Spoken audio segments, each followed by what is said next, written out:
Hello everyone and welcome to the Round 7 Trade Targets and Preview live stream, joining you on this Tuesday evening. Thank you to everyone already in the chat. Always nice to see a lot of people waiting. Wetter than the Nile, let's go. Benny G, what a great way to start off the stream chat. Thank you so much. Evening to the most handsome man in the internet from Ian Johnson. Handsome man in the internet. If I was the most handsome man on the internet, I would be having millions of subscribers, not the 4,500. But thank you very much, Ian, for the very kind compliment. Oh my God, the hair, I'm frothing. Thank you very much. Someone said they've rescheduled their dinner plans, Jason, just so I could watch me. I better deliver now. Holy moly. If people are changing plans around food for me, that's pretty big.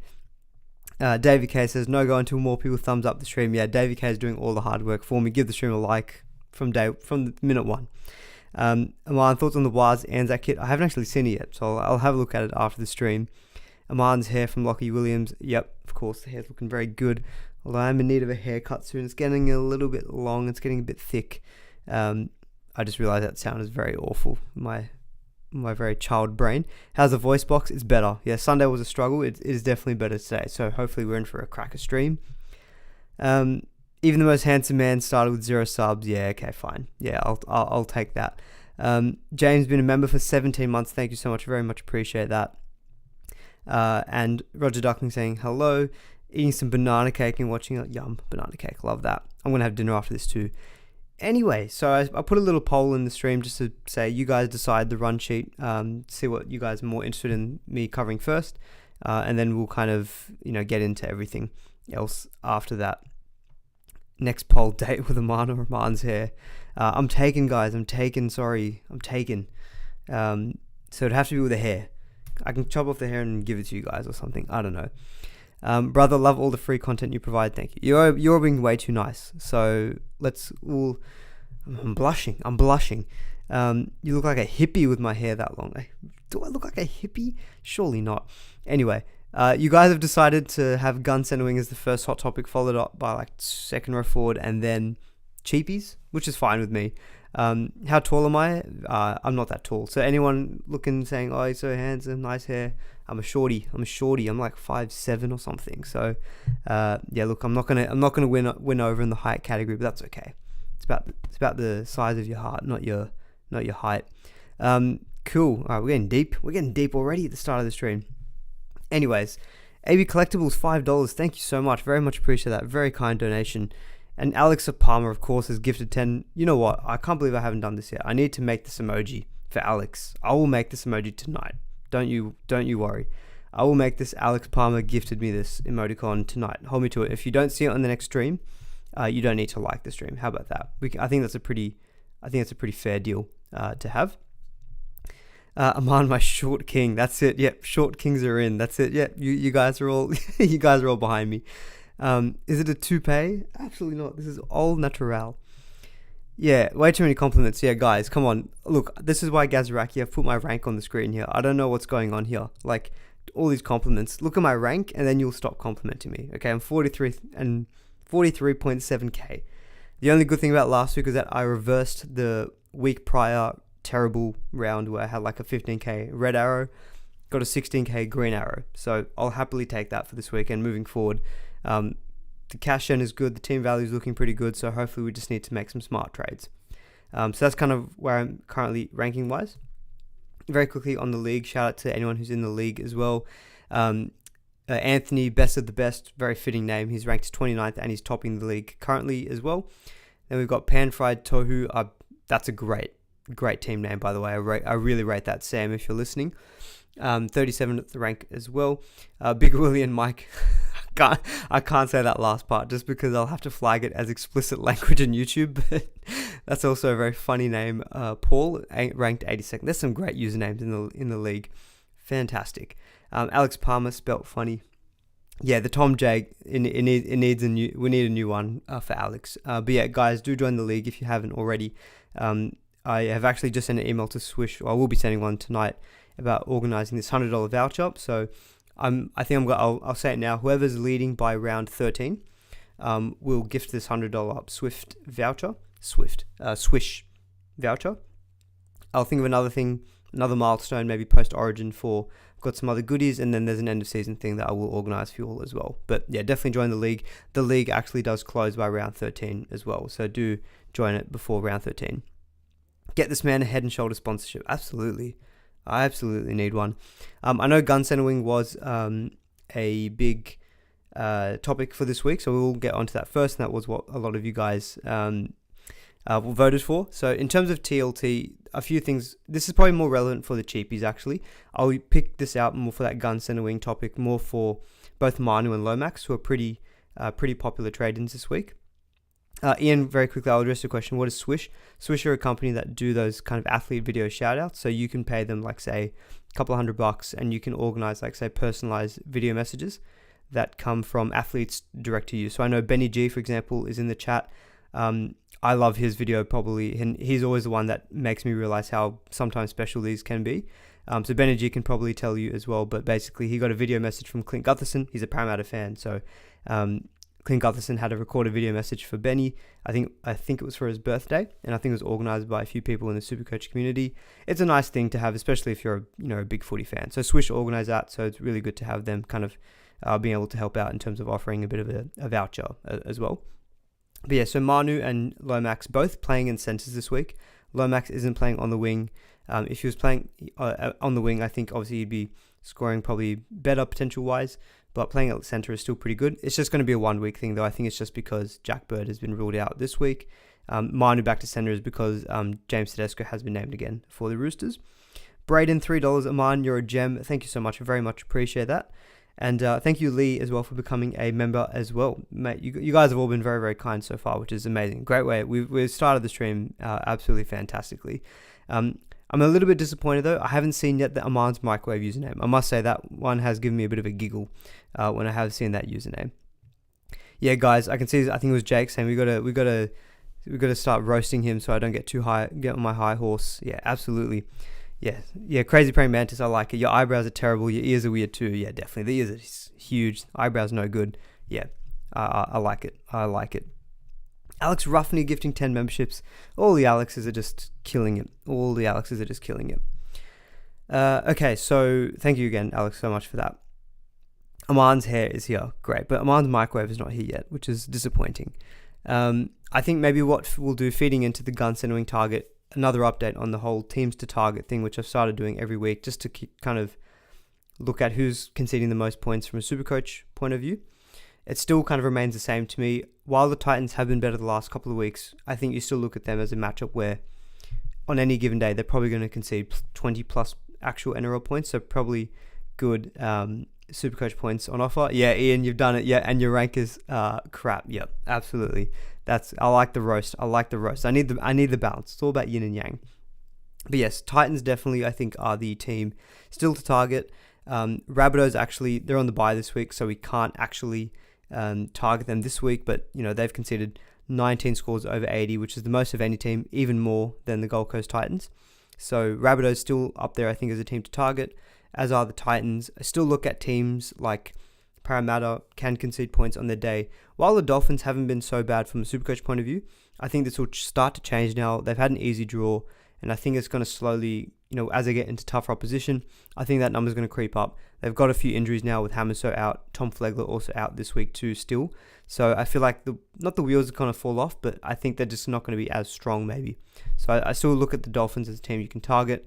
Bulldogs have been much better too. But again, I still think you look at that as an easy matchup. Maybe not a slam dunk, but still an easy one for sure. So I think in my target list, I've still got Titans, Dragons, Rabbitohs, Bulldogs, Dolphins, and Parramatta. Cowboys, I can probably throw into that mix a little bit as well, because they do concede points on their day. Mars Microwave, I have been summoned. You have been summoned and you have arrived. So great to see you. All right. So, and yeah, Herbie Farnworth out as well is another one too. All right, so gun center wings. So in terms of, before I go into gun center wings, feeding into that, we're looking at who's got the best draw over the next 6 weeks. This just comes from my spreadsheet.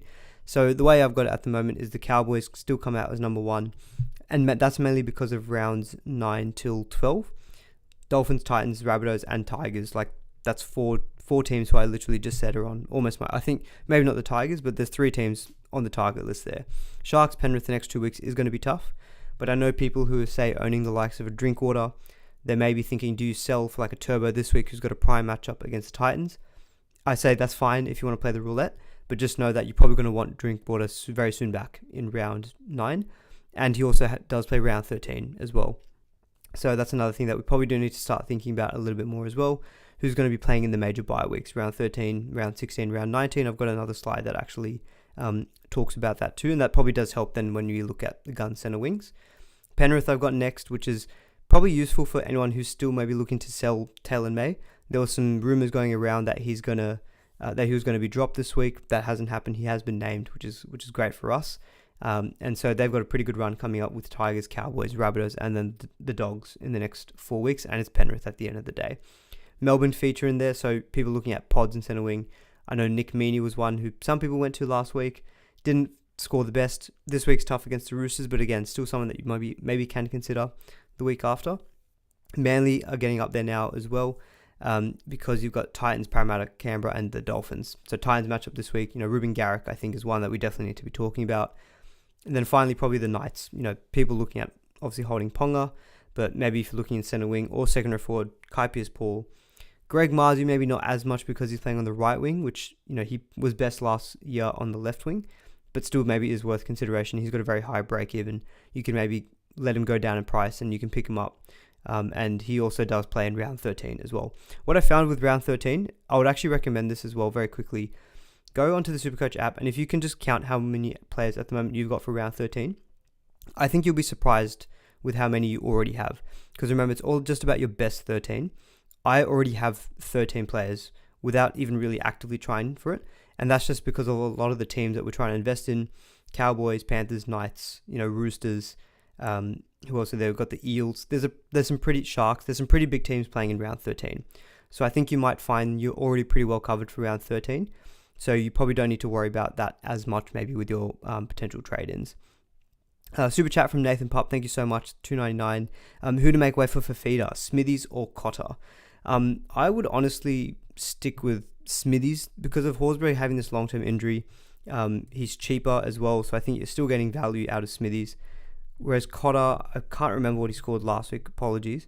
But yeah, 54. I think output-wise, you're pretty much getting the same right now out of Smithies and Cotter, but you're getting it for way less price in Smithies. So I'd probably actually move on Cotter. You use less money to get up to a Fafita, in my opinion. And yes, good point here from Nick. Nick Meaney is running at 35 years old Michael Jennings this week. Yeah.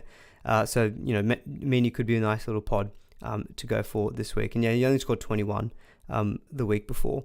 But yeah, so there are a few teams who've got some really good runs coming up. I think the Warriors do feature into this. I know a lot of people are looking at their players, but it's Dragons, Titans, which is very good. Knights as well, even in round 9, is decent. It does toughen up a little bit with Roosters, Penrith, and then the Dolphins. They don't cover round 13, so that's probably one thing to think about there as well. But yeah, so they're probably the teams who I'd be looking at from your guns and wings. And fortunately, a lot of these teams, maybe say like a Newcastle or a Manly, Garrick, Marzu, teams like the Dragons and the Roosters. So Dragons have not got the easiest run. Warriors and then the Roosters, Sharks, Rabbitohs in round 10 is good before a bye in round 11.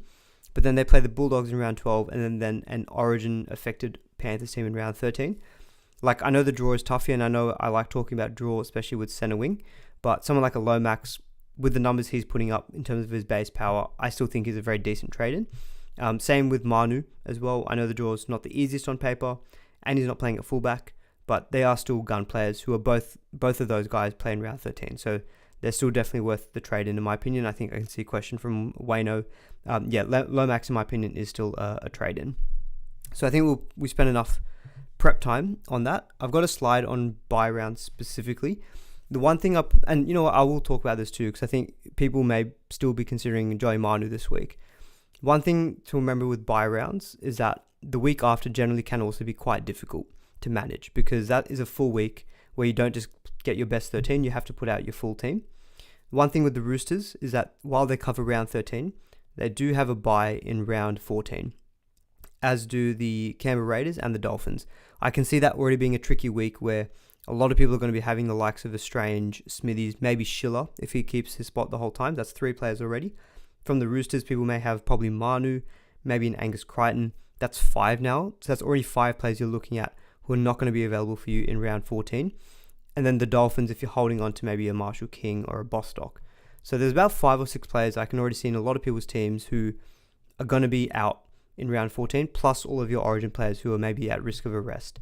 So this is one of the things I'd be considering if you are looking at spending big for a gun center wing or a gun second or a forward. If you're tossing up Lomax or Manu, last week I said Manu better at fullback, otherwise Lomax. With Manu at center wing, I think I'd be taking Lomax over him. I think their draws are equally difficult, but I think Lomax has shown that he can kind of score the points against any opposition. The benefit with him is that, yes, round 13 in itself is not a good matchup against Penrith. He does cover round 14 though, and he versus the West Tigers in round 14. So Lomax is going to be a little bit more useful for you in that round 14 week. So these are kind of the small things you just need to maybe be looking out for if you're tossing up between your gun center wings, which is currently why I think Lomax this week is not going to be... I would probably bet that Manu outscores him this week. There's actually a stat about Melbourne. They've conceded the 3rd most points to opposition center wings. So actually I think this week Manu probably does outscore Lomax, who is playing at center. But Lomax on the wing, I prefer to Manu at center. Manu at fullback, I prefer to Lomax on the wing for sure. But that's, yeah, again, these are just the small decisions that you do need to think about. I think I'd probably just say if you buy Lomax this week, he's a long-term play for you. Maybe don't expect huge points this week, maybe like a 65, 70, but I wouldn't be considering like a massive, 100 plus. And Manu may outscore him this week, but longer term, thinking about these Origin periods and managing your team, Lomax may potentially edge him longer term.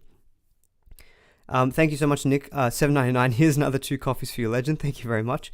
Thoughts on trading out Josh Kerr and the Hammer for either Kai Pispol or Angus, and then SJ via duels. That's a very interesting one. So, I mean, I've got a section on SJ as well, but I think SJ still for the next 3 weeks is a very good trade in. And there's potentially an argument that SJ is just a keeper, maybe even better than one of Hines or Cleary.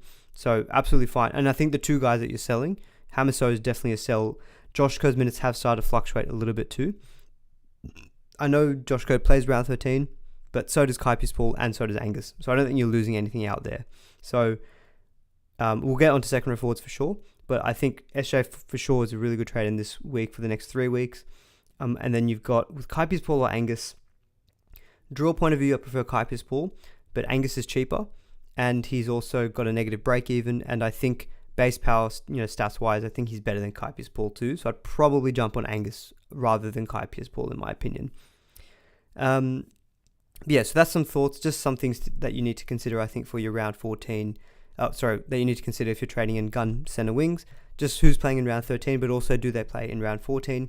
Lomax covers 13 and 14, so he's really good for that. The only team I think that covers all 3 bye weeks is the Dolphins. So Dolphins play every major bye week. Lomax doesn't play round 16. Looking at this very quickly, Manu does play round 16, but we're starting to get longer term here, so I wouldn't stress too much about it. Alright, so here we go, gun center wing. I've taken 20 minutes to get to the first thing that people actually wanted to talk about, although I've kind of given some of my views on that. Am I worried that Lomax gets picked in Origin? A little, like the way that he's playing, he could actually be picked for Origin. That's probably one thing that's probably is worth thinking about as well. Good point from Ian. Someone like a Joey Manu is not going to play Origin. He's a Kiwi, whereas Lomax is potentially a risk of it. So that's maybe something you just need to weigh up. Do you think he's going to play Origin or not? I mean, who were the wingers last year? Brian To'o. To'o's not going anywhere, I think, for New South Wales. I think he'll be staying there.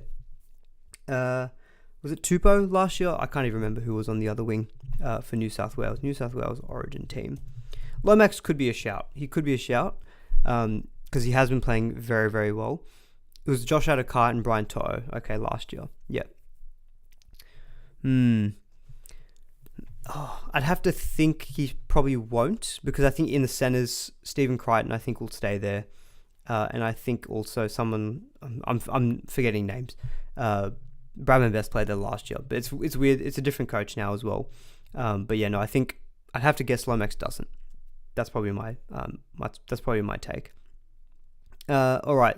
Questions on Garrick as well. So, Boss Doctor Garrick or Lomax. This comes from Bill. Someone saying thoughts on Isako, who I've probably not done justice by ignoring him here. He is averaging 64, so he is doing well. I guess I'll probably, like the guys that I've got on the screen here, I probably all prefer to Isako, at least in the next few weeks. I think they've either got better runs, and I think their team is more likely probably to outperform the Dolphins, I would say. So I'd probably say Isako to me ranks below a few of these guys. For me, Val Holmes still is number one, but I think you can definitely wait on Holmes now for the next 2 weeks. Sharks and then Penrith, I don't think you need to stress about getting him, but maybe have a plan. People are looking at spending big this week. Just have a think about, is that maybe potentially going to stop you from getting Val in round 9? Because I think by round 9, Dolphins, Titans, Rabbitohs, West Tigers, you're really going to want him, I think, for that little period. So I think, excluding Val Holmes, the three I think a lot of people may be looking at is Garrick, Manu, Lomax, and then a few other people may be looking at some pods like a DWZ or a Mulatalo. Someone's actually made a good shout here as well. What about Isaac Tungo as a bit of a pod? Absolutely. And I think one of the questions I got on Twitter that had a lot of kind of upvotes, so I think a lot of people were looking at, was the best pods in the center wing and the second row forward. Tungo could actually be perfect because he's very expensive. He's 768k, but he does come into a good run of Tigers, Cowboys, Rabbitohs, and the Bulldogs. So I think he does have a high break even, but I can see the merit in maybe going Tungo. He's just very expensive for my liking. And when you're paying, you can pay less for Lomax and Garrick, who are both goal kickers. So I generally prefer that. Lomax is averaging more than Tungo, and he is cheaper. So I still think I prefer Lomax maybe to Tungo over longer term. For the next 4 weeks, Tungo could actually be a great play though, if you are looking for a bit of a pod. This week, Garrick, I wouldn't stress so much about the break even. I know he does have a very high break even of 137, but this kind of week against the Titans and then Parramatta, we know can concede points, and that's a game at home. Like if Garrick goes, I think shout out to SuperCoach Spy on Twitter, who I think did some number crunching. He said if Garrick scores 100 this week and also the next week, he pretty much doesn't go down in price really that much, and then he pretty much starts going back up over 700k. So I think this is probably worthwhile considering with Garrick. I think he's a very good trade in this week because he's goal kicking versus the Titans. And up until this point, he's averaging 63, but I'm sure if you take out that game where you got HIA, his average is much higher.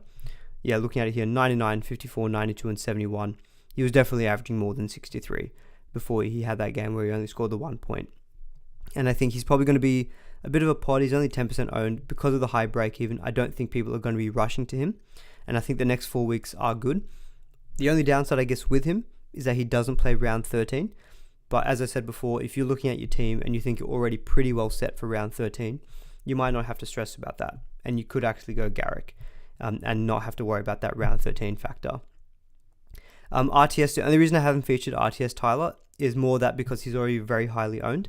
And so I just presumed that most people probably already own him, and a lot of people probably aren't looking at him as a trade-in. That's the only reason why I haven't included RTS here. But yes, he of course has a good run in the next 2 or 3 weeks. So I think out of Garrick, Manu, Lomax, for sure this week, my priority would be, if I was going one of them, it would be Garrick, despite the high break even. I think it's the matchup both this week and next week. After that, I'd probably going Lomax because him and Manu both cover round 13 as currently things stands. And then Manu misses round 14, whereas Lomax does play round 14. So I'd very slightly lean, and especially with Manu playing at centre, I suspect he won't be playing at fullback until round 13, where I think Manu will go back to like a 70s averaging player, whereas Lomax, the way he's been going at the moment, he could maybe stay at this kind of upper 70s, low 80s average. So for me, Lomax probably still outweighs Manu just a little bit because of just how good he's been performing so far to date. In terms of other pods, probably more in the pod category. So DWZ is a really big pod, 714k. Of course, this week he's got the Dragons and then the Titans at home. The only issue, again, I'd probably still look at someone like Garrick over DWZ. Only reason is because I think this week they've probably got equal matchups. I think with the goal kicking, Garrick can still match DWZ. And probably the only issue is that the draw toughens up a little bit for him. So he goes into Roosters Penrith after that little run, Whereas with Garrick, I should probably take it back. Garrick does play Broncos in Melbourne, although I'd rather play Broncos in Melbourne than the Roosters and then Penrith. Although he does have the Dolphins in round 12. I still think I prefer Garrick just long term, just as a goal kicker. And in this Manly team, who I think have got a few good games coming up at home, I think I still edge him. But if you are looking for a pod, like if you are, like say, behind in the rankings and you do want to go for a more lower ownership person, DWZ feels like in the premium category, if you're selling Hamiso, he's probably the one who I would be going, because I think, as we see with Manu and Lomax, their upcoming runs are not the best on paper, whereas you can go DWZ and you can target him. And I think with CNK back, it really shows how beneficial he is to DWZ's game. So I think CNK has been back 2 weeks. And in, let's see. Yeah, so in the one game that DWZ has played with CNK, he scored 91 points. One of them was an intercept try, but the base stats for DWZ have actually been pretty good so far this season. 28, 31, 34, 39, and 34. This is actually higher than I normally see from him, so he seems to actually be showing a pretty good floor. And of course, the next 2 weeks are great on paper. Titans at home next week could be fantastic. So I think DWZ, if you are looking for more of the pod category, I think he's probably the man to go for around the 700k range. I still probably slightly prefer Garrick to him. I think just with the goal kicking, that always edges it for me. Like, there's just 3 points on offer if you're the goal kicker. What do I think about Cobbo as a pod? So I've got him listed there. He's only 6% owned. Again, I think he kind of falls into the category of, if you obviously don't want to spend so much in your center wing and you do want to still go for someone as a downgrade, say for Hamiso, he's 560k. He's got a 39 break even, so he's not going to be going up crazy amounts of money. He is obviously attacking stat reliant, we know this, but the run for him is not too bad. Looking at Raiders at home, West Tigers, Roosters, Parramatta, Manly, and then the Titans. So I think it's a pretty good run for him. Obviously, the 85 points last week was good, but it did require him scoring a double to get that. But he has had some games where he scored no tries and still scored over 90. Look, I think he's a fine pod, especially around that price tag. I still think, obviously, I would prefer paying up for someone like a Garrick, DWZ. I think they're just overall better options. But of course, when price comes into it, I think at his price tag, he's probably one of the better pods in your center wing. Some of the more expensive other guys, we've got Marzu. With Marzu playing on the right wing, he based about 40 last week. I think the right winger last year for the Knights still did score a lot of points, which was Dom Young. But I still think the left side is where I'd prefer him to be. So I think while he's on the right hand side, I'm probably not rushing to get in someone like a Marzu. Knowing when I think he's still got like a very, very high break even. He's got 131 break even. I just think playing on the right hand side, last season we saw those big 130 scores. I mean, touch wood, but I don't think that would happen when he's playing on the right hand side. So Marzu, I'm still happy to wait. Maybe he bottoms out in price, and maybe you pick him up for a little bit cheaper, maybe around the 600k mark before round 13. Other pods as well, I've got Nick Meaney. So this week feels like a bit of a tougher week, I think, to go Meaney, just because it's the Roosters away. But after that, the run does start to open up again. So I think Meaney, you can maybe hold off a week. I know it's not the easiest to do, because if you're a Hamiso seller, you want to sell him straight away this week. Meaney feels like if you trade him in this week, you're probably not expecting a lot, and he's probably going to go down in price. He's got 102 break even, but after that, he does have Rabbitohs and Titans, Sharks, Para, and then Manly. Like, it's a pretty good run up until round 13. He doesn't play round 13, but if you're not worried about that, he's still a good option to get. He's been averaging around 60 for the season without any major attacking stats. But last week, he didn't obviously have his best game. He was pretty poor defensively. So obviously, I've rattled off a bunch of names. Mulatalo, I haven't even spoken about. He's 749k. Like, he's been absolutely killing it. He looked great on the weekend, but part of me is thinking, it was the Rabbitohs, who we know have been pretty poor all season long. And the next 3 games are good, but then it toughens up pretty quickly, rounds 10, 11, 12. So given that you can buy the likes of Garrick cheaper, DWZ cheaper, I prefer going for them, I think, to a Mulatalo. And then I probably still prefer a Lomax longer term to Mulatalo. So I think Mulatalo, if you've got a good gut feeling about him, he is passing the eye test. He's looking fantastic. I think you can look to invest in him.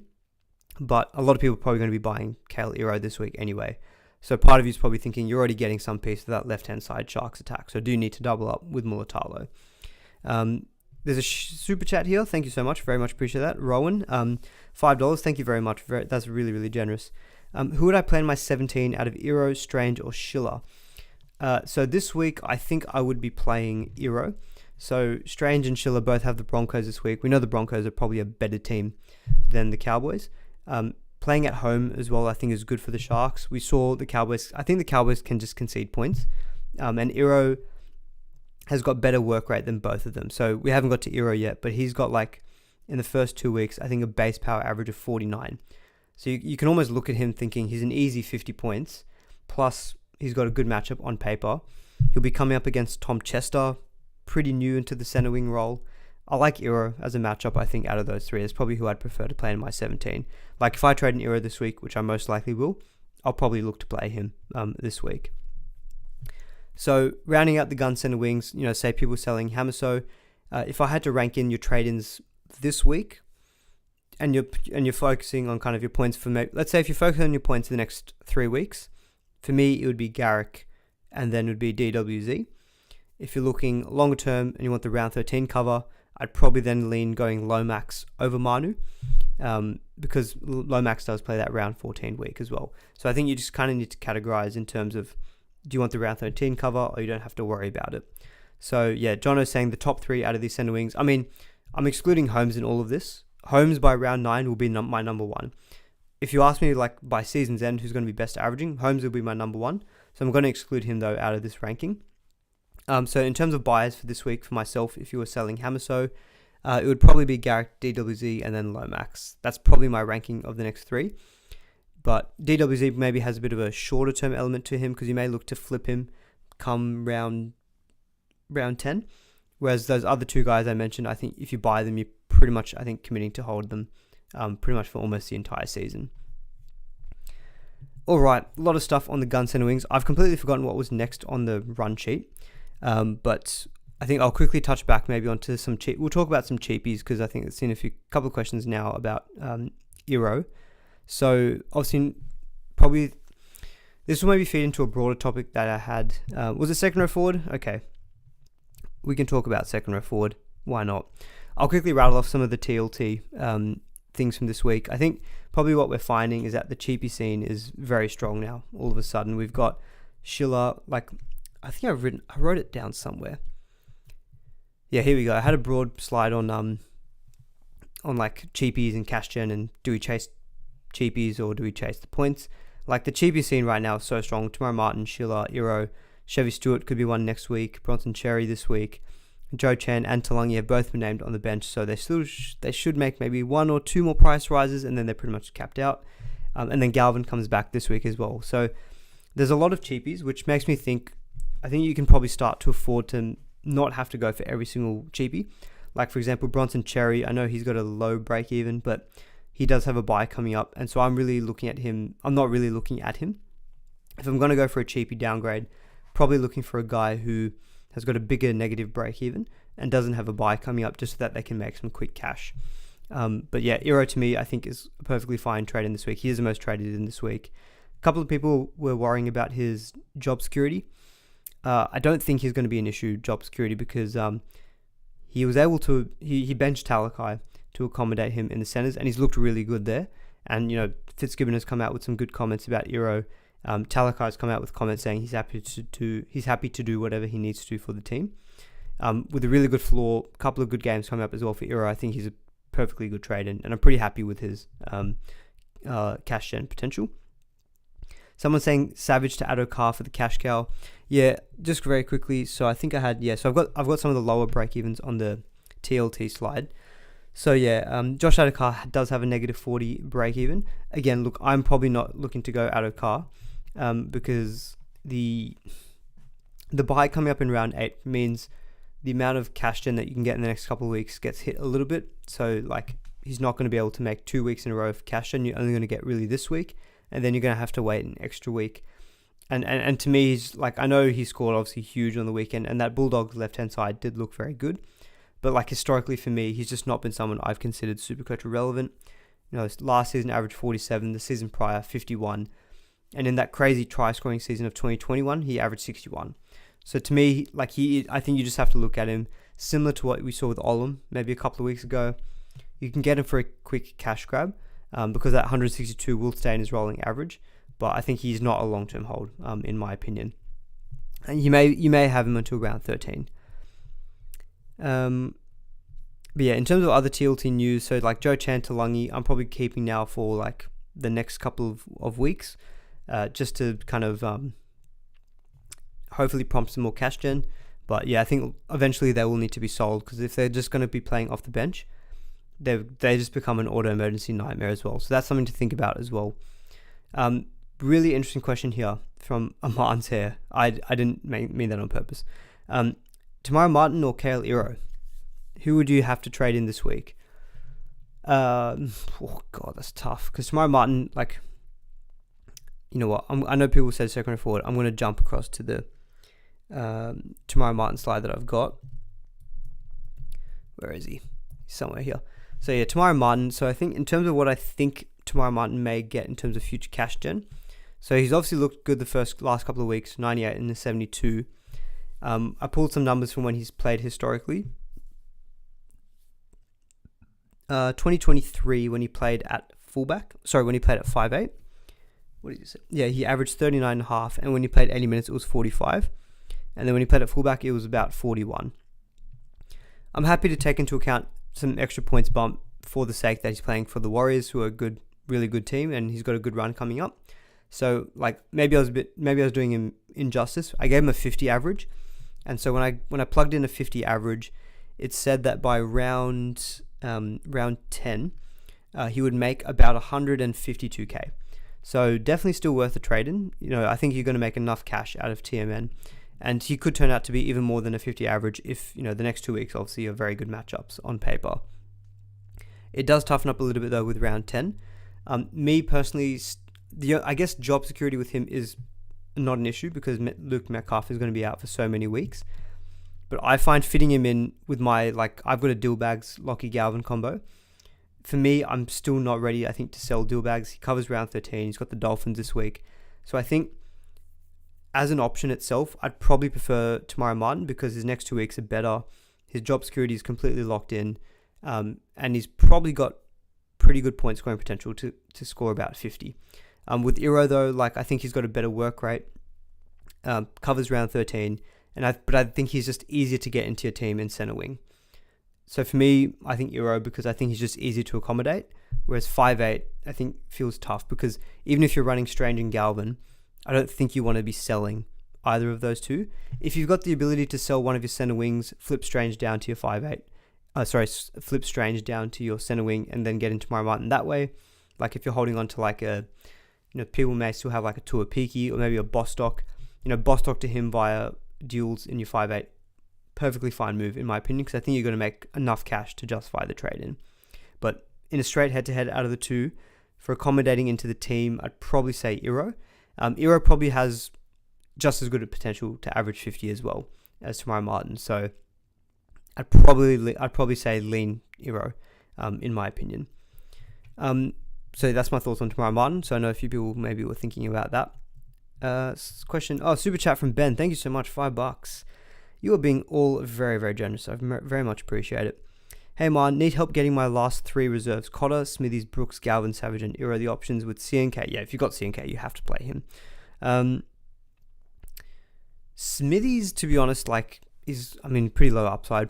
I think you have to play Brooks against the Titans. I'd be happy to sit Galvin and Savage. Both got tough matchups. So you've got CNK, you've got Brooks. I'd play Smithies over Savage because I think if he's going to play 80 minutes, he's probably going to get you about 60 points. So then it comes between Galvin or Cotter. And then in that situation, I'd probably say, you know, Galvin has been good, but it's Penrith. Like, I think generally I would try to avoid playing any outside back player against Penrith. So I'd probably lean towards playing, in your situation, Cotter, Smithies, Brooks, and Iro. You only need 3. Sorry. Iro, Brooks, and then one of Cotter or Smithies. Probably Smithies based on how he's been going. Like, it seems as though if he's getting 80 minutes, he's going to pump out 60 plus. Cotter doesn't quite guarantee that. So yeah, that's probably how I'd go with Ben. But thank you so much for the super chat. All right, so I think, the TLT stuff I probably don't need to harp on too much more. Probably the only thing that's worth mentioning is Ben Trbojevic. He's out for 3 weeks with a minor hamstring strain.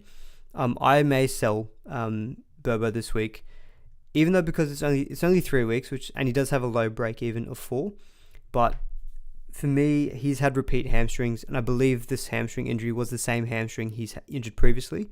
So, of course, I highly recommend listening to NRL Physio's Magic Sponge podcast where he goes through injuries. I already had this feeling of if it's the same hamstring, I might just sell him anyway because there's always this re-injury risk. He basically not agreed with, that was his main view, but he reaffirmed that view. So for me personally, I'm probably maybe looking to move on Burbo, which is a bit of a shame because it was a good run coming up, but I think he doesn't cover round 13 for me. So I'm probably happy to move him on.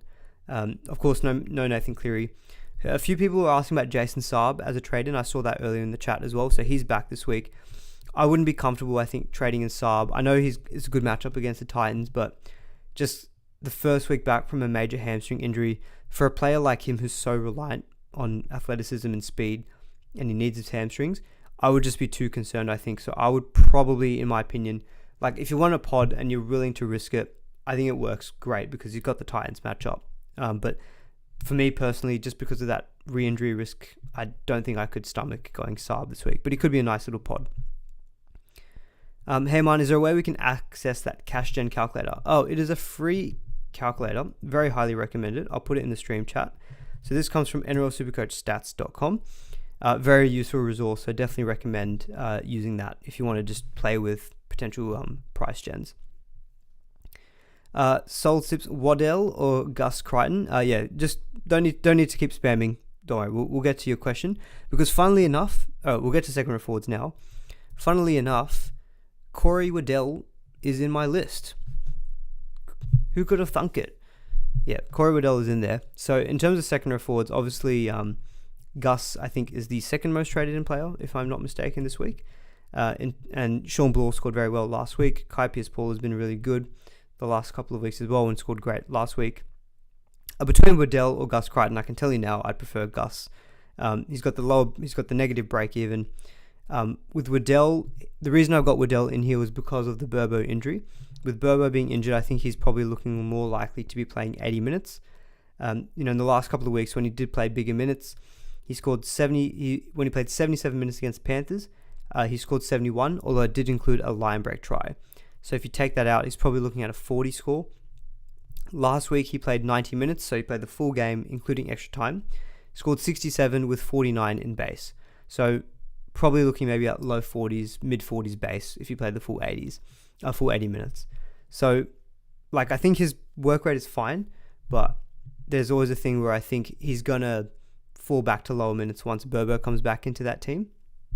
With Angus, I'm more confident now on this 80-minute role.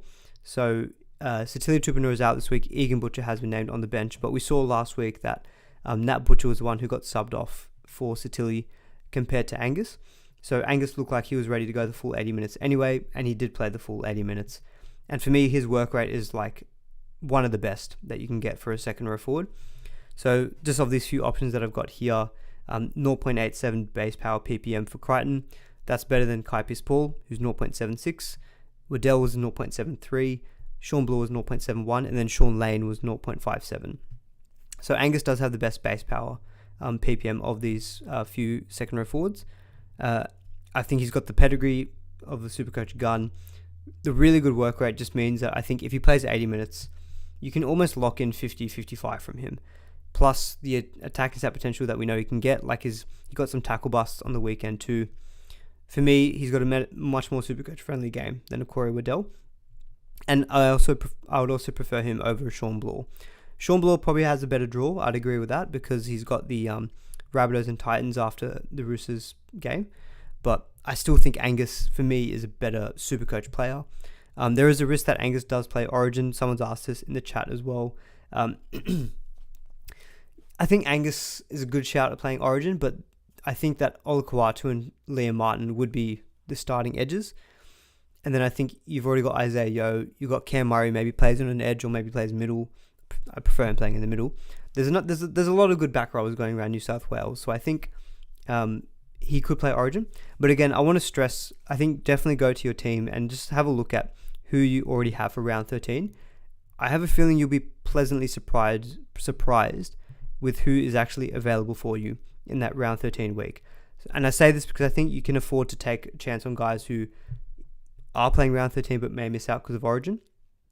Because I think you might find that you're already pretty well covered for that week to at least get a best 13. Angus won't help you in round 14 anyway because he has a bye. So that's another thing that you probably just need to worry about. But yeah, Crichton for me, I think prefer him to Waddell, prefer him to Sean Bloor. The question here from Aaron Mack, which is, would you do Sean Lane to Angus? Adam was asking, would you boost Sean Lane to Angus Crichton? So on the weekend, I think I was more leaning towards it was probably fine as a move.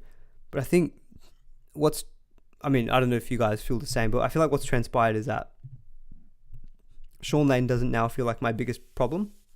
I don't think he was my biggest problem anyway, but he just didn't feel like my biggest problem because even though he's been underperforming all season, basically, he hasn't lost any money. He's pretty much playing at value. And so for me, yes, right now I think Angus is a better option than Sean Lane. But I also think now if you own like a Burbo, if you own a Bostock, and if you can work it via duels, I'd rather be upgrading these kind of guys compared to someone like Sean Lane, because Sean Lane I don't think will play Origin. So he plays round 13 and he plays round 14. So I think just looking further ahead, he's going to be useful for that. So that's one part of me which is making me think I could just hold him until that. I think if you ask me, yes, Angus is better than Sean Lane, but I don't think I would say trade Sean Lane to Angus. I'd probably say sell someone else. I know that's a bit of a cop-out answer because that sometimes it's not always easy to say, yeah, trade the other guy. If you really don't have anyone else and you think, and I do think Angus is better, then sure, you can make the move. But yes, I don't think I would be doing Lane to Angus as a trade myself. I've gotten Sean Bloor's break even wrong here. He's got a break in of 0, not 33. Thank you for calling that out, Daniel Bailey. Thank you for that. Yeah, that was just a typo on my part. So that's kind of my thoughts on some of those mid-range second row forwards. I think Angus, being the second most traded player, is valid. And yeah, look, I'll be very keen to try to get him in this week into my team. On Kai Pearce-Paul, people were asking before, I think Kai Pearce-Paul or Angus. I'd take Angus now just because of that negative break even. But I think Kai Pearce-Paul still, if you can make the money stretch, is a good option, good work rate, and a really good run coming up for the Knights as well. And we saw last week some attacking stats, so hopefully they can continue to come for Kai Pearce-Paul. Alright, so that's kind of my thoughts on the second row. I did have a slide as well on changed Bloor's break even. Yep, I changed it.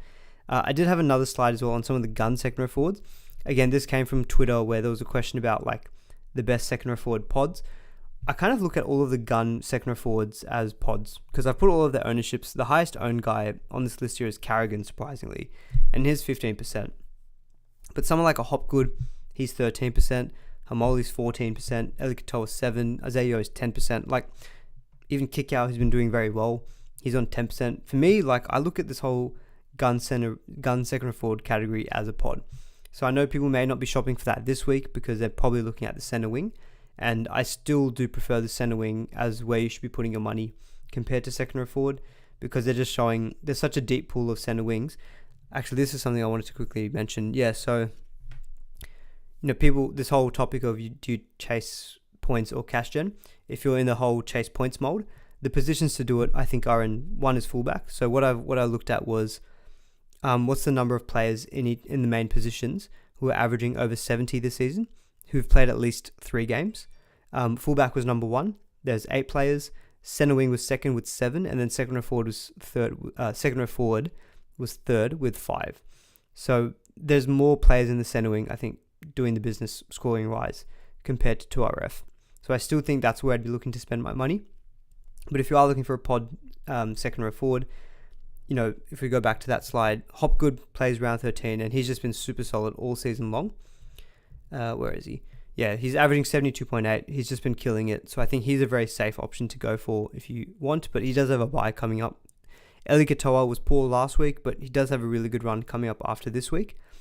So I think I'd be still looking at Eli Katoa.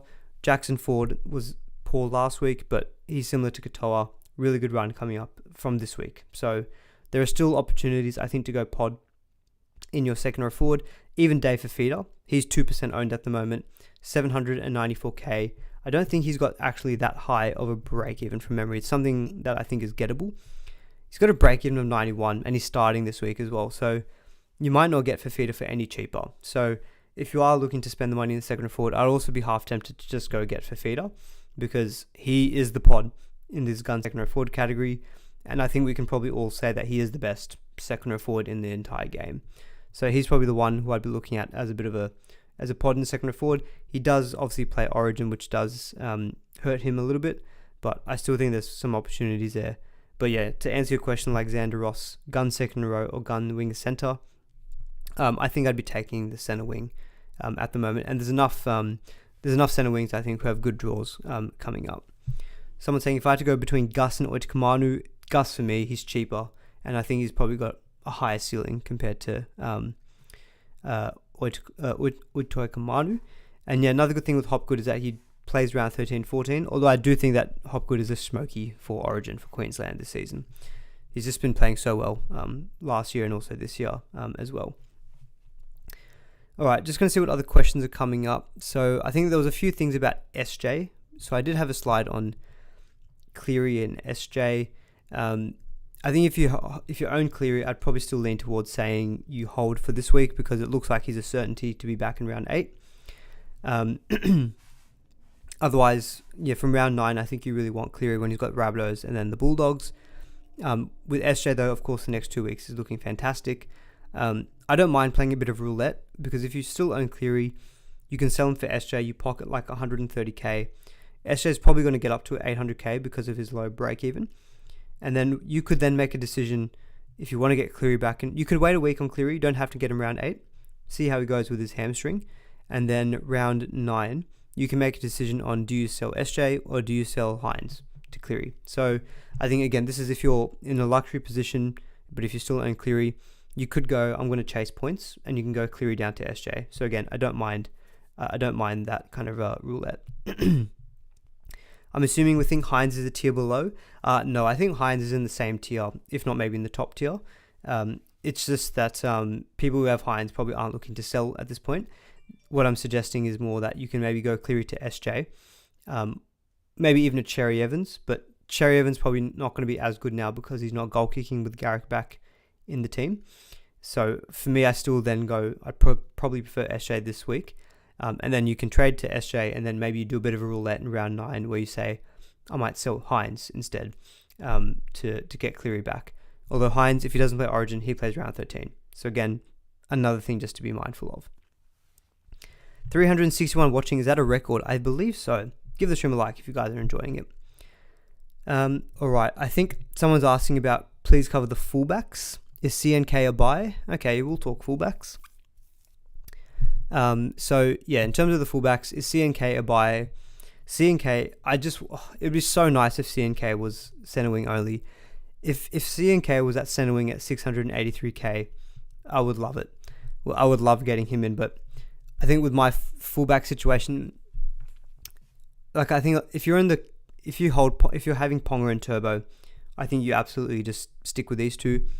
For me, I think there was a question much earlier in the stream about who's the best fullback. I still think it's KP, in my opinion. So he's got Bulldogs this week, Dolphins, Warriors at home, then Tigers, and then the Titans before a bye. And then he plays, if he doesn't play Origin, he'll play round 13 against the Dogs. So for me, Ponga is still number 1 with the goal kicking and what we've seen from him so far this year. As of this week, right now, it's still probably going to be Turbo, just because he's got the Titans matchup, and I really like the next 4 weeks for him. After that, I would probably actually say CNK, just because he's got Dragons and Titans, and CNK's numbers last week were just ridiculous. So he had 57 points in just runs, so not even looking at like tackled or tackle bust or anything. So yeah, last week he based 62, and he pretty much scored 96 in like almost all base power, which is ridiculous. And then he did score 88 as well in round 5 against the Rabbitohs. So CNK is definitely a nice little pod. Again, if we're talking pods and you want to capitalize on the Warriors, I like CNK as a great trade-in. But again, this is a situation where I say you've got so many other good quality fullbacks. Could you maybe just not go instead? Could you not go, what's his name, DWZ, to get a piece of that Warriors team? And then maybe instead go like Turbo. Maybe that's what you can do instead. So you can go maybe like, because like, again, if we think combinations, DWZ plus Turbo versus Garrick and CNK, I would take the Turbo DWZ combination in my opinion. CNK is a pod with a good draw. Yep, absolutely.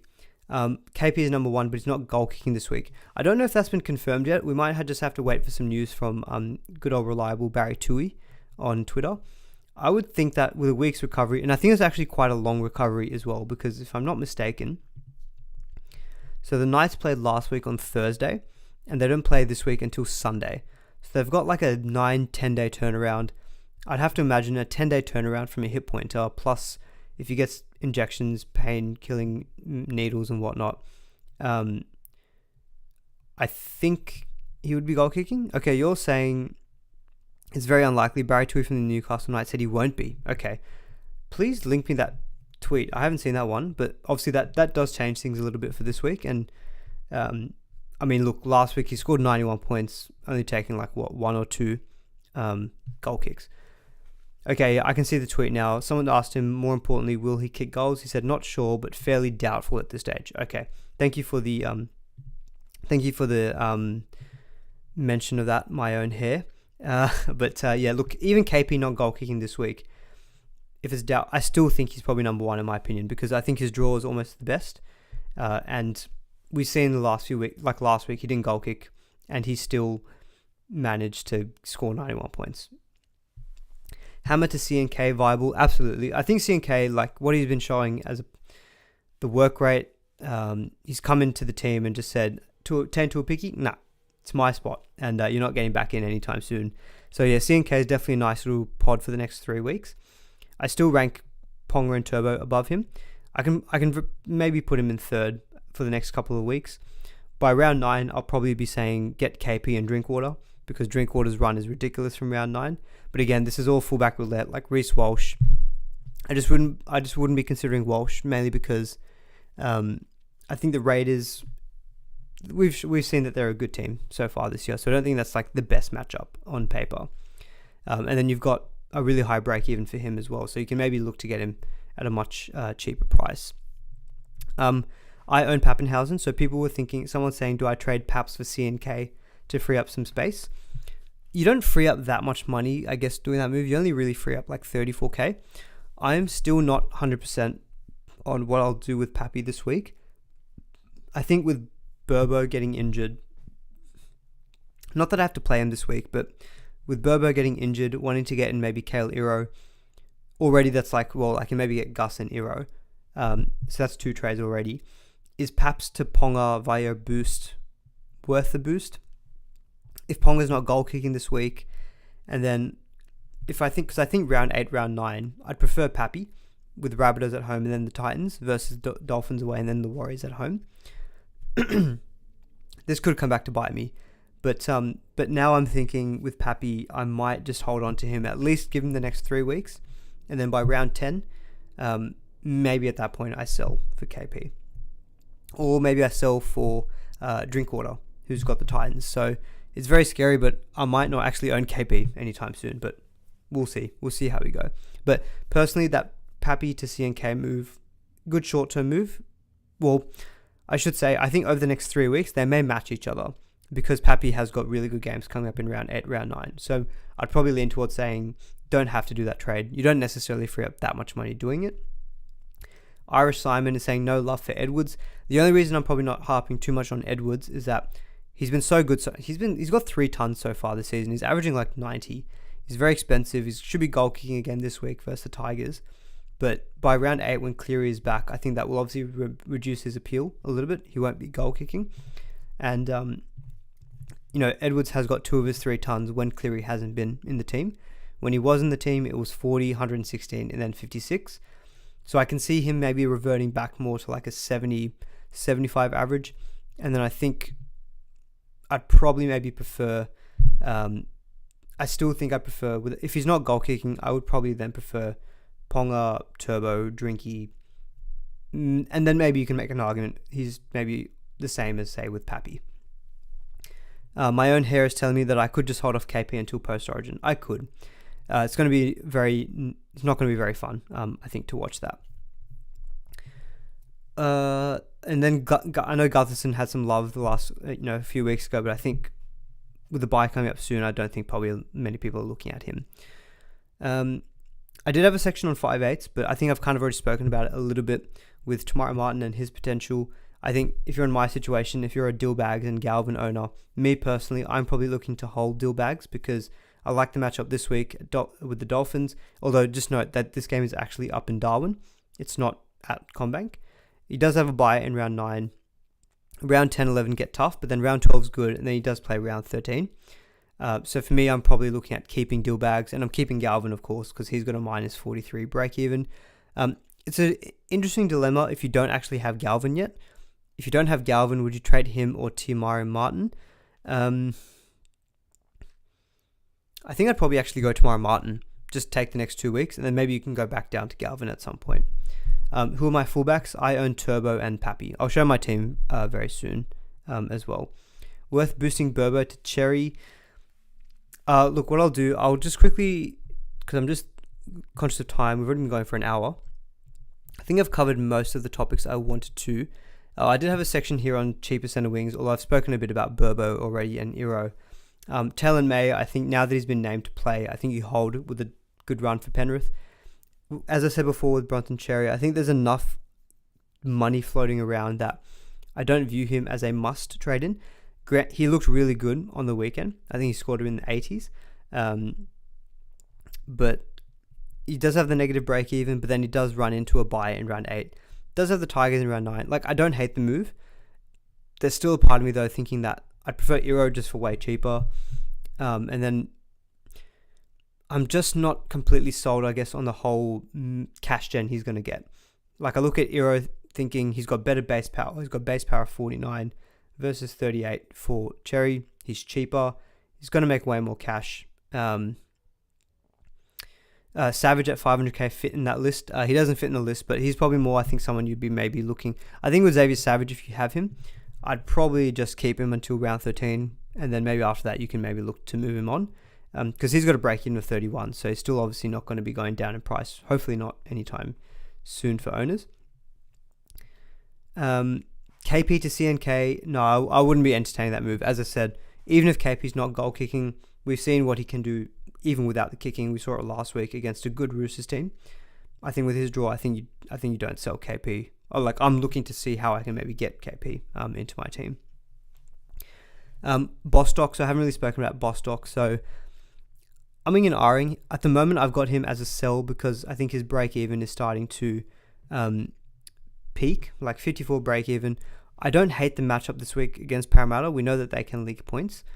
After that, the draw does toughen up with Knights, Cowboys, Manly. Well, you know what? I keep saying this. It's actually not that bad, but I do look at him as someone who I think I'm ready to cash in. So Bostock, I think, is fine to sell. Again, if you want to go pod, I probably don't advise this as the best pod, but there is Tom Chester. Maybe I think I'll just mention with Tom Chester, keep him in the back of your mind, say for round 9, because that's when the Cowboys run is really good, and he may just be an option who presents himself at that point in time. Would I take Schiller over Savage in that sense? Oh, okay. Yeah, if you haven't got Schiller already, I'd definitely be getting him, because the thing is that he's got such a big negative break even already still. He's 394. He's gone up to 394k. Yeah, he could easily get to the same price as Savage this week and maybe keep going up even more so. So yeah, for me, Schiller over Savage. Sell Flegler or Burbo. Flegler is a tough one because I haven't seen any good concrete news on this AC joint injury. So as it currently stands, I'd probably sell Burbo because he looks to be out for 3 weeks. Flegler may be back sooner than that. So that's probably the only justification I'd use in that situation. I've got Blaze Talangi on this list here. Obviously, if you want to sell him, perfectly fine. But I think he's someone that you can keep in your team for a little bit longer. But yeah, I don't like that he's been named on the bench because I think his minutes could be all over the shop. And yes, he could peak in price very, very soon. Yeah, I don't hate this. So again, this is more going back to 5'8". So someone said, you think that's Strange? You're betting on Strange to outscore Dillbags at 5'8", so you traded Dillbags to Euro via Strange. Look, I don't hate it. I mean, a lot of people have been selling Dillbags recently. I'm probably still looking at him as someone I'm happy to keep because I feel like there are other players in my team who I'd be happy to sell. Like I've got Burbo, I've got Bostock. There are guys who I'm happy to start punting and kind of trimming the edges and getting rid of some of these potential cash cows, but keeping in the likes of Dillbags who we think hopefully should return to form. And at least last week was encouraging where the one game he had with Dejan Arce, he scored 86, and I think he is better off with Arce in the team. Alrighty, there's a few. Okay, I haven't got a section on front row forward, guys, so I can see a few things from Alex. Are we going to talk about front row forward? Like, is AFB a trade-in? Look, if you're looking for a front row and you want to get a gun, like AFB is probably the one I'd be getting just because he's got a good run coming up and we know he can get attacking stats. Shout out to Joe Tarpany who scored 81 last week, playing 68 minutes, 73 in base, which is just ridiculous. But I probably want to see it a bit more consistently from him before I look to invest. He's 623k. Fanua Blake is 667. Yeah, I'd probably take Fanua Blake, I think. Fanua Blake played 73 minutes last week for 74 in base. Now that's ridiculous. And he had 52 the week before that. Yeah, I like Fanua Blake. Like, would you be surprised if he goes and scores a try against Titans and the Dragons? No. So I like AFB as a gun trade in your front row. And if you're looking for cheapies, Willison is probably the main one to, I think, consider. The only risk with him, I know he's got a negative break, even negative 12, but Payne Haas will be back sometime soon. And I do think the minutes will slow down. But at the moment, 336k with a negative break even. If you're looking to move on Liam Henry or like a Puasa Famasuli, Willison is probably the one I'd be looking at. And there's really not that many other cheap front row forwards. I think he's probably the one that you'd be looking at. So I think he's perfectly fine. But again, my personal view is I'm going to try to minimize the trades that I use at front row. I've now got Curran and Terrell May. They're doing me just fine in that position. All right, we'll quickly touch on captaincy, my team, and then we'll do a few questions and we'll try to wrap it up in the next kind of 10 or so minutes.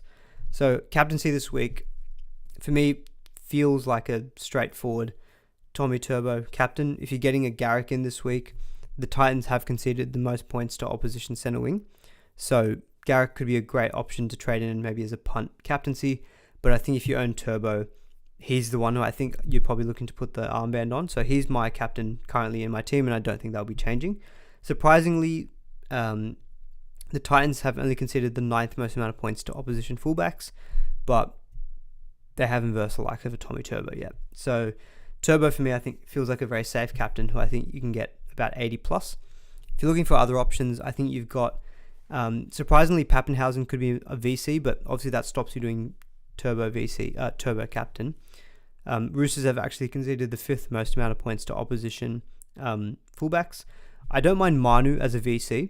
So people who own Manu, we saw last week that the Storm can leak points at times, and Melbourne have actually conceded the 3rd most amount of points to opposition centre wing. So Manu could be a shout this week playing at home against Melbourne. I don't mind him as a VC. Otherwise, I'd probably go VC, someone like an SJ against the Dragons. You could maybe even throw something on a Lomax playing at home, but I put this together before he was named at centre. Now that he's named at centre, I probably don't love it as much. You could go VC Dillbags. That's probably what I'm looking to do. I'm probably going to go VC Dillbags, who I think plays on... he plays Friday night against the Dolphins and Darwin, so I'm probably going to think VC Dillbags. I don't love it. I don't think he's got a huge ceiling compared to someone like a Turbo. And then I don't own Ponga. So I think if you're a Turbo Ponga owner, I'd prefer Turbo just because of the matchup. And Bulldogs, as we saw last week, can be a bit resilient. And if Ponga's not goal kicking, that kind of brings him back a bit more towards Turbo. So I think all paths lead to Turbo. If you want to go VC Turbo, then I think maybe you go... If you want to go VC Turbo, then you can probably maybe go captaincy on, I'd probably say captaincy on Hines at home against the Cowboys. But yeah, for me, it still feels pretty straightforward, captain turbo. But keen to see what you guys think about for captaincy options this week. Thank you for the donation, very kind, $6.99. Crazy to sit Appy this week versus the Panthers. Other options to sit Lane or Iro. JMK is your other dummy half.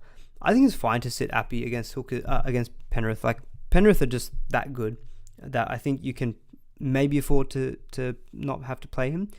Like, I think the worst he'll get you is like 45. That's what he got against Parramatta in round 4. So I think you're probably looking at a 45. I think Sean Lane, I'd prefer to play him. Got the Dolphins this week. Iro, I'd probably actually prefer to play as well, with his base power being about the same as Coruscant. So yeah, for me, I'd probably say, fine to sit Appy this week. All right, let's get into what my team is looking like. But while I get that up on my end, do please give the stream a like if you have enjoyed it so far. All right, I think you should be able to see that. I'm pretty uncertain yet with my trades. I think, speaking it out loud a bit earlier on the stream, I think I will probably keep Pappenhausen this week, and I don't think I'll be trying to go Paps to Ponga. I think what I'll be doing, so Taylor May's actually been named to play, so I'll definitely play him this week. I'll probably sit Ethan Strange because it's the Broncos. I'll play Brooks versus the Titans. I'll play Pappy, of course. I'll play Lussick because it's the Dolphins. He's so close to scoring a double last week. And I'll probably play Smithies just because he looks pretty safe for a 60 plus. And in terms of my trades for this week, I've kind of hinted them a little bit already. I will probably...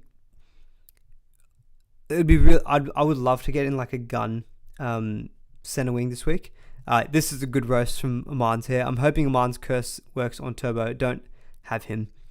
I have been cursing players so far this season, haven't I? Peter is saying May or Bostock Alpha Hero. Definitely Bostock in my opinion. I think with Panthers having a much better run coming up.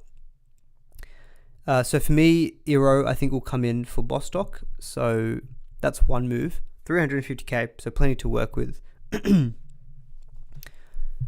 Oh, you know what? Damn it. I was just looking at it as... I was thinking with 350k in the bank, could I do like a gun center wing in like a Garrick or a Lomax? But I don't think I've got the money because the thing is, Holmes, RTS, Taylor May are all going to stay for me. I'm obviously keeping Schiller with a negative break even. Same as Iro, same as Ethan Strange. It's only Blaze Talangi who I could sell. Unless I sold deal bags and put Ethan Strange to my 5'8", but I just don't feel still fully comfortable, I guess, doing that. So if I sold Talangi, if I just wanted to get rid of him, not worry about him playing on the bench, I could get someone like a Cobbo, but I still, part of me wants to instead get someone like a Garrick if I could, but I don't think I can afford him unless I sold deal bags.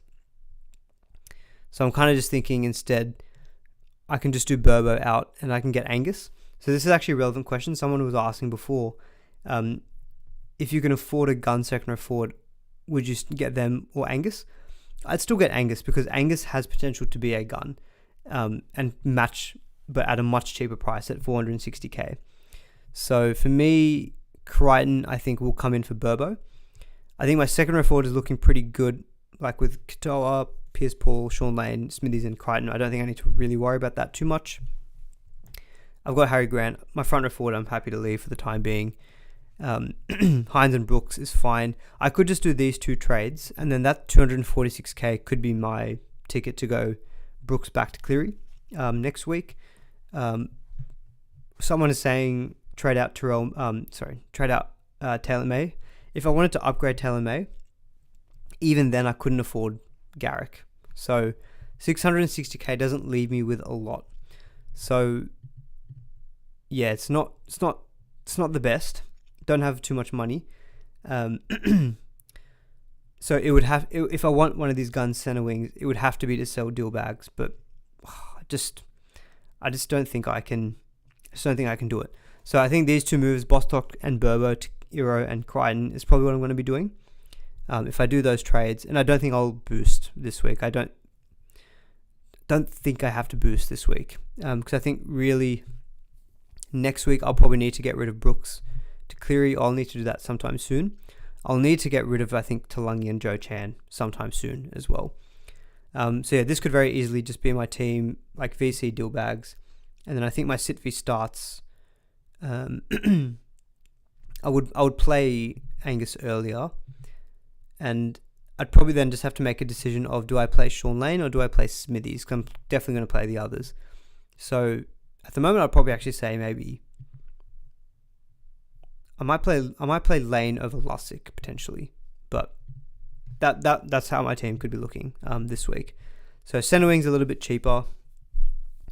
Oh yeah, I wouldn't play Schiller this week probably either, just because it's the Broncos. I know he's coming up against Corey Oates, but I'd rather play Kale Ero. So I'd be benching all of my Raiders players effectively. And yeah, if I keep deal bags, I can wait until the bye before maybe I look to sell him potentially. Anyway, so that's my team, currently how it looks. There is definitely merit to keep Burbo because of the dual flexibility, Daniel. Like, that's something I mentioned, I think, a couple of weeks ago. But I was looking at my team thinking, who are the guys who I can probably look to move on? Bostock for me feels like he's at a good price now to cash in. And I can get an Eero who I think is going to make plenty of money. And then, I mean, to be honest, I might actually quickly reverse the trades, because I just want to see something. Instead of Burbo, I'm wondering if I sold Talangi instead. Okay, so that is something I could do. I could, my audio is quiet. Okay, it's probably because I'm a bit far away from the mic. It could be because I could do Talangi out for Gus instead of Burbo. But I feel like with Burbo, yes, the duel's good, but he's kind of out for the next 3 weeks, and I think there's this re-injury risk, so probably happy to move him on. It's obviously not fantastic, but it is what it is. But yeah, that could be an option as well, but my first thoughts were Bostock and Burbo out for Gus and Eero, and that's probably what I'll most likely stick with. That's your season there, Aman. The deal bags via Strange trade. Yeah, look, still could be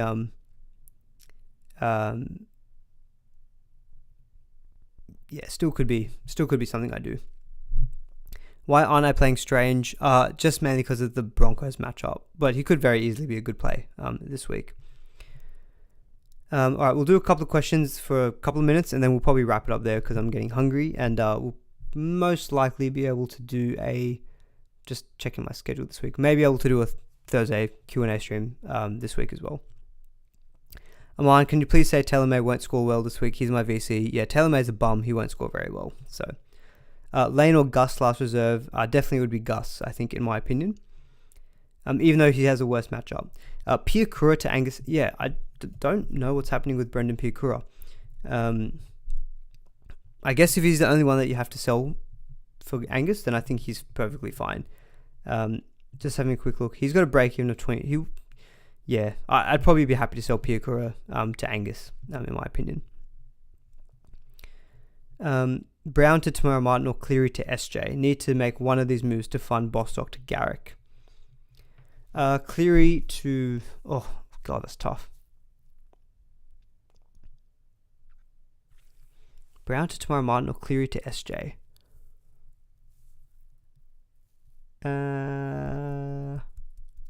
I mean, I prefer SJ, but you keep Cleary. Brown has the bye coming up soon.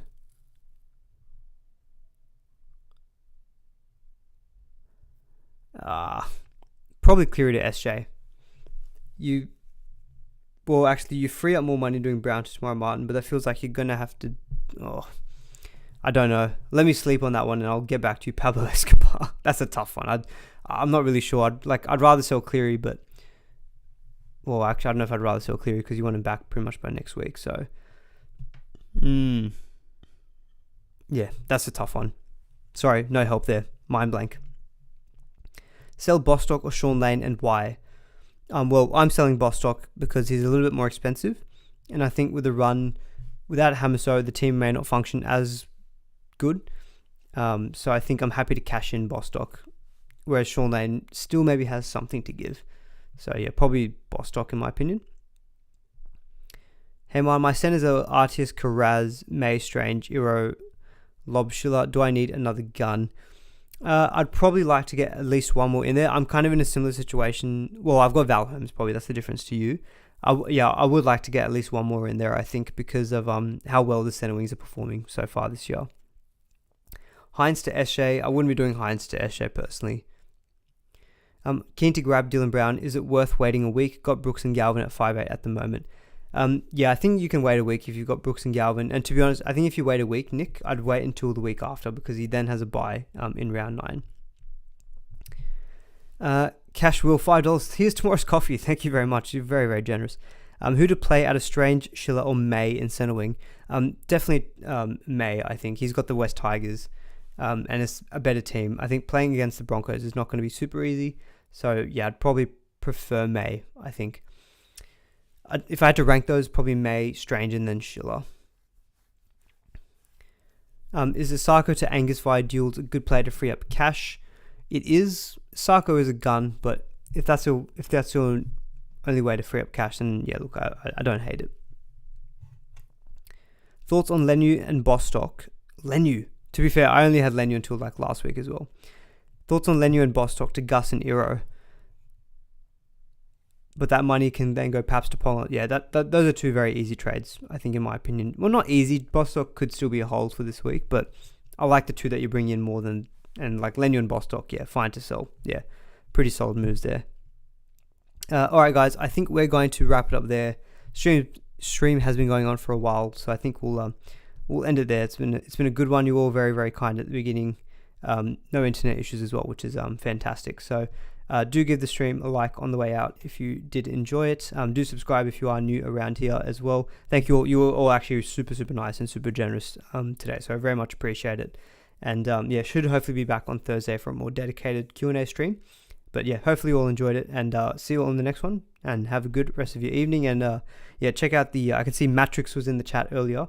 I know the Insight Fantasy Sports guys are going to start at about 8:30 as well. So if you want more Supercoach content, you can roll into them in the next kind of 5 minutes. So plenty of Supercoach content tonight, which is fantastic. But thanks everyone for tuning in, and catch you all in the next one.